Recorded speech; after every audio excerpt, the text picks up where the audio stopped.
Oi, Nono, tudo beleza?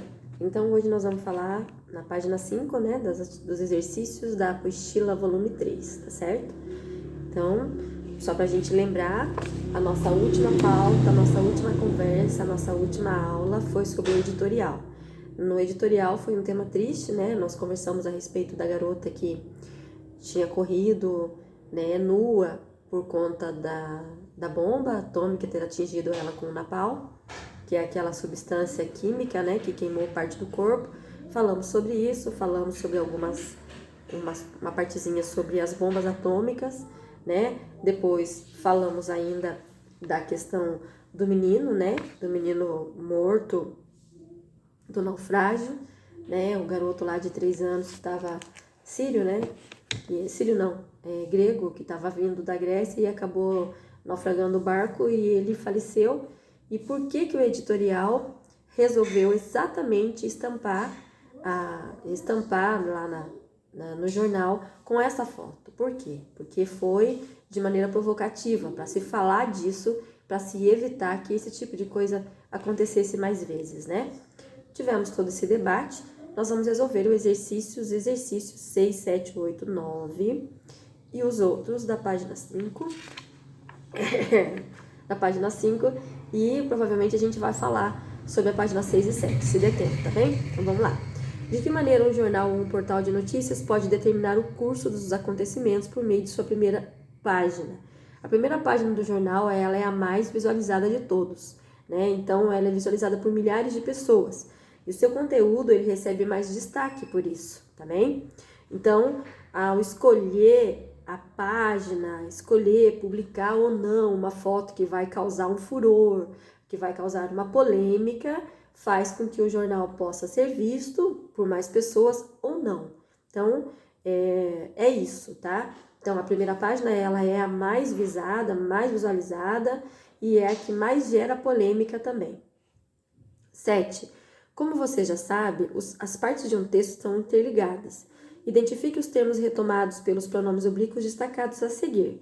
Letra A. O cenário mais provável é que a imagem espante as pessoas em vez de atraí-las. O las aqui, que é o pronome que está ligado ao verbo, ele indica as pessoas, ele se refere às pessoas. Letra B. Não nos compete suavizar a realidade, mas sim retratá-la com precisão. O nos se refere ao pessoal da redação da UOL, que foi responsável pela foto, pelo editorial. O lá se refere à realidade. Número 8. Você considera que a foto da criança síria realmente deveria ter sido divulgada, ainda que pudesse chocar algumas pessoas? Escreva um parágrafo defendendo sua opinião. Então, será? Né, nós já falamos sobre isso, é uma questão pessoal.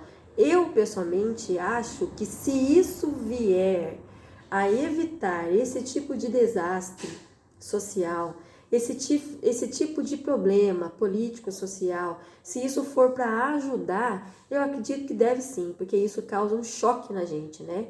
Agora, se for somente para vender mais, se for somente para ser sensacionalista e vender notícia, eu sou totalmente contra, tá? Então é a minha opinião, aí vocês façam a de vocês, tá bem?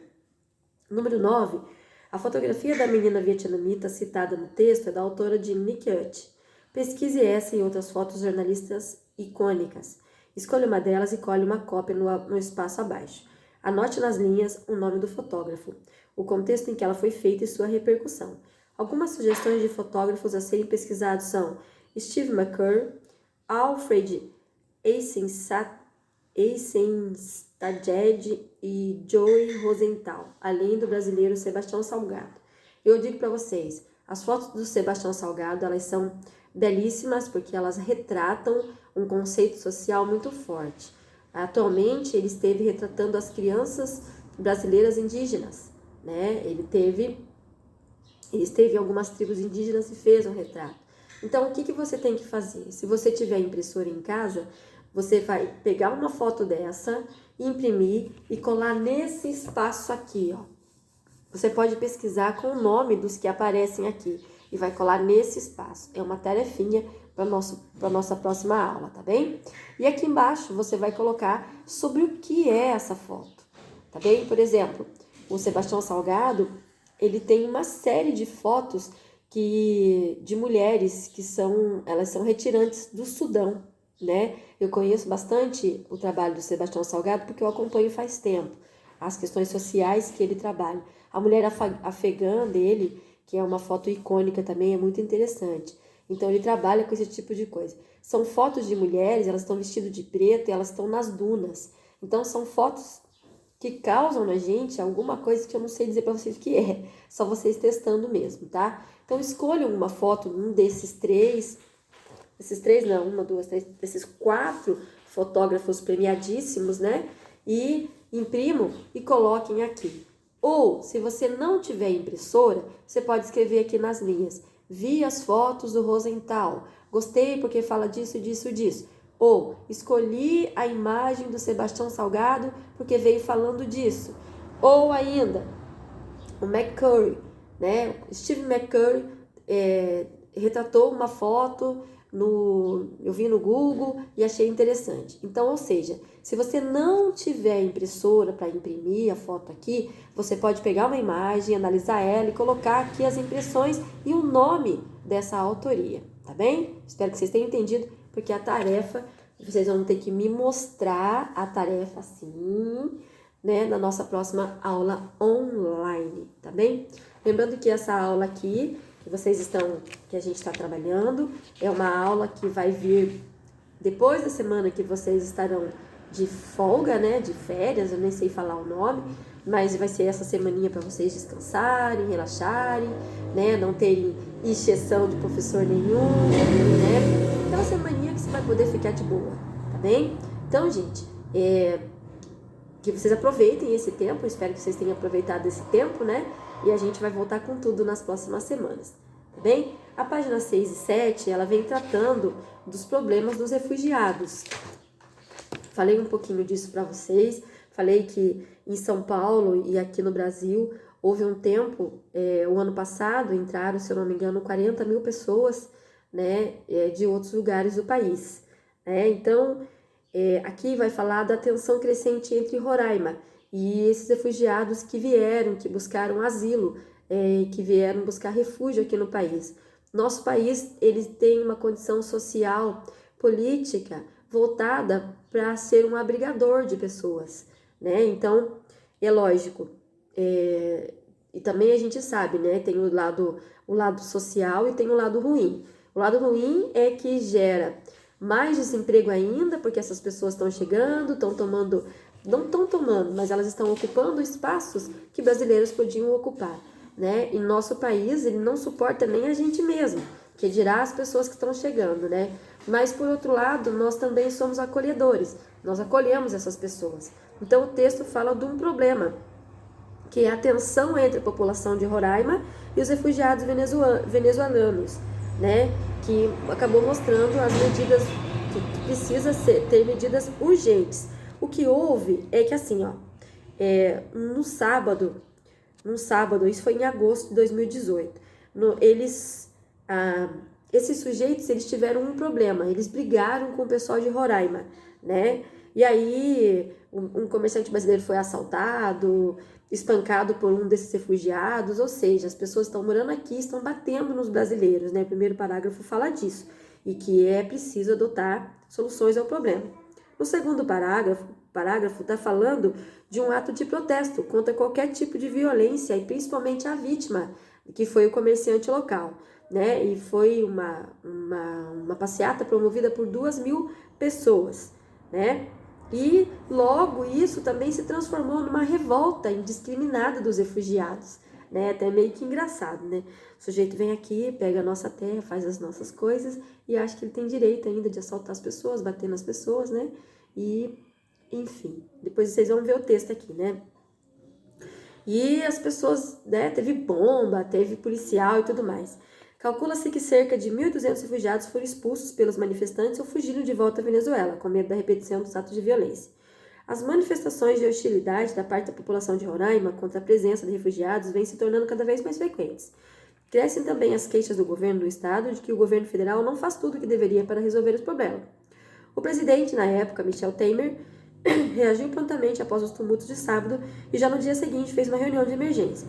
na qual se decidiu o envio a Roraima de mais de 120 homens de Força Nacional e 36 profissionais da área de saúde para dar assistência aos refugiados.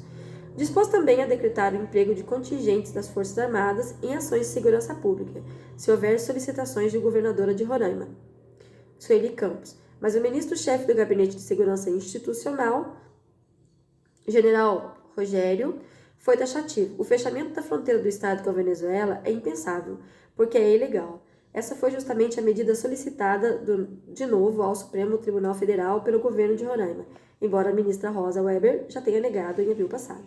A dificuldade de entendimento entre os dois níveis de governo fica muito evidente. O governo federal alega que já gastou mais de 200 milhões com a aplicação de medidas que tomou para ajudar a minorar a crise humanitária provocada pela chegada dos refugiados e venezuelanos, cujo número é estimado em mais de 120 mil pessoas, sem falar no envio de homens à Força Nacional. O próprio agravamento da situação, porém, demonstra que é preciso mais do que isso. Não é realista esperar muito de Roraima, sabidamente com recursos limitados para enfrentar uma crise como a criada pela presença de número tão elevado de refugiados. A União concorda com a posição do governo de Roraima de que é preciso distribuir os refugiados para outros estados, de preferência com os que contam com maiores recursos. Mas o que o governo federal tem feito até agora fica muito aquém da necessidade. Mas é um ponto de maior importância, e não apenas porque Roraima não tem condições de prestar assistência médica e alimentar a muitos refugiados, nem de lhes oferecer empregos e oportunidades de negócios capazes de torná-los independentes num prazo razoável. Nessas condições, a presença dos venezuelanos tende a criar, como já está se vendo, um clima de animosidade crescente com a população local, que também enfrenta dificuldades e por isso tem muito pouco a partilhar com eles. Investir mais do que tem feito e sem demora na distribuição dos refugiados é, portanto, a melhor maneira, além de prestar assistência humanitária, de o governo federal ajudar e assumir as responsabilidades que tem nessa questão. Apoio para a manutenção da ordem com a Força Nacional e, eventualmente, com contingentes das Forças Armadas é indispensável para proteger os refugiados da violência, mas não vai ao cerne da questão.